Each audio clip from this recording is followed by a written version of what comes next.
दोस्तों, हमारे कंटेस्टेंट ने एक बहुत बड़ा लॉस फेस किया है। उनके फादर अब इस दुनिया में नहीं रहे और इस बात को 4 दिन भी पूरे नहीं हुए, लेकिन आज वो लड़का हमारे साथ है। और यही है कलाकार की जिंदगी। कितने भी दुख हो, दर्द हो, but the show must go on. Vineet. नमस्ते सर। नमस्ते मैडम जी। आपका बहुत बहुत स्वागत है सारेगामापा। सर, काम के बारे में क्या ही बताऊं सर, मैं बहुत ज़्यादा गरीब हूं सर। आपको क्या बताऊं सर, मैं इतना ज़्यादा गरीब हूं कि सर मेरे पास पहनने के लिए कपड़ा तक नहीं है सर। सर मैं क्या ही बताऊं सर, मैं इतना ज़्यादा गरीब हूं कि सर काम तो कर ही नहीं पाता हूं सर। हम ठीक से एक वक्त का खाना नहीं खा पाता हूं सर। और आप लोगों को क्या ही बताऊं सर, और जिधर मैं निकलता हूं तो लोग मजाक उड़ाते हैं। ये देखो, इस तरीके का दुपट्टा ओढ़कर इस गली से गुजर रहा है सर। सर आप लोग ही बताइए, जो मेरे पास होगा मैं उसी को तो पहन कर निकलूंगा। तो सर मैं कहाँ से लाऊं कपड़े। और सर मैं आप लोगों के बीच में खड़ा हूँ, और सर मैं क्या ही बताऊं, मैं इतना ज़्यादा गरीब हूँ सर, मैं आपको बता नहीं सकता हूँ मेरे ऊपर क्या बीत रही क्या नहीं बीत रही है सर। आपको क्या ही बताऊं सर। और सर मैं बता देता हूँ मैं कौन सा काम करता हूँ सर। आपके रोंगटे खड़े हो जाएंगे आप मेरा काम सुनकर। तो चलिए सर मैं बता देता हूँ मैं कौन सा काम करता हूँ सर। सर मैं जो गाड़ियाँ धुली जाती हैं मैं उसी को धुलता हूँ सर। उसमें कूड़ा कचरा इतना सारा होता है सर, कभी कभी उसको देखकर मेरी तबीयत भी खराब हो जाती है। सर क्या करें, इतना ज़्यादा उसमें कचरा होता है सर, इतना बदबू देता है, मैं आपको क्या ही बताऊं। मैं उसको देख नहीं पाता हूं सर, मजबूरी में ये काम करना पड़ता है सर। और सर लोग मजाक भी बनाते हैं, ये गाड़ी धुलता है, ये करता है, वो करता है। और सर आप ही बताइए मैं क्या करूं। सर मेरे पास इतना ज़्यादा गरीबी है कि मैं आप लोगों को बता नहीं सकता हूं सर। और आप लोगों के बीच में मैं खड़ा हूं सर।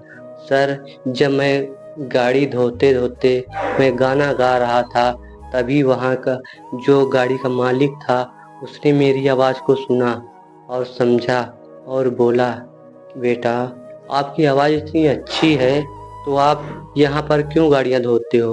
तो मैंने कहा सर मैं गरीब घर से हूँ, कहीं अमीर घर से नहीं हूँ जो मैं यहाँ गाड़ियाँ धो रहा हूँ। अगर मैं गरीब नहीं होता तो मैं यहाँ पर क्या कर रहा होता, मैं कहीं पर जॉब कर रहा होता। तो उसने कहा कि आपकी आवाज़ तो बहुत सुरीली है, आप कहीं स्टूडियो में जाकर गाना गाओ और आपका सिलेक्शन पक्का हो जाएगा और आपकी आवाज़ बहुत अच्छी है। तो मैंने कहा वो तो बात सही है, लेकिन मेरे पास इतने पैसे नहीं हैं कि मैं कहीं जाकर सीख लूँ। तो उसने बताया मैं आपको ऐसी जगह बताऊँगा वहाँ पर पैसा नहीं लगता, कुछ भी नहीं लगता है, सिर्फ आपका किराया भाड़ा लगेगा। तो मैंने कहा मेरे पास वो भी नहीं है किराया भाड़ा। तो उसने कहा कोई बात नहीं, मैं आपको कुछ हेल्प कर दूंगा जिससे आप वहाँ तक पहुँच जाएंगे।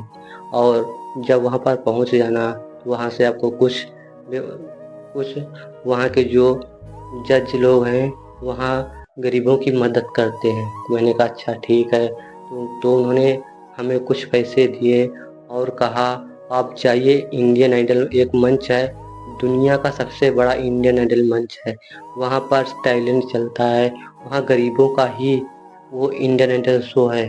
वहाँ आपके अंदर अगर टैलेंट है तो आप वहाँ पर पक्का आपका सिलेक्शन हो जाएगा और आपकी ज़िंदगी संभल जाएगी। तो मैंने कहा ठीक है।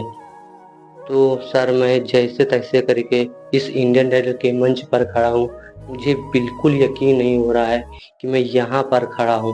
और सर आप लोगों को पहले मैं टीवी या मोबाइल में देखता था, दूसरों के मोबाइल में देखता था, मेरे पास मोबाइल तो है नहीं, सोशल मीडिया है नहीं जो मैं अपने से खुद से देख सकूं।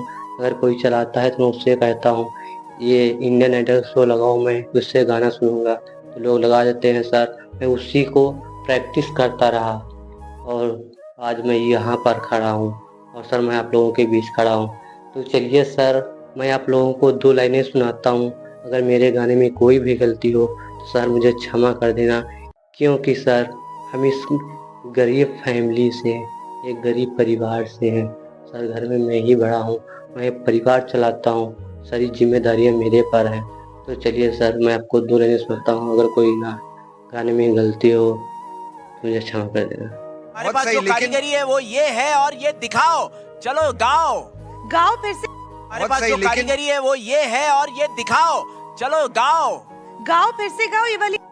चाहे तुझको चाहूंगा हरदम, मर के भी तुझसे ये प्यार न होगा कम।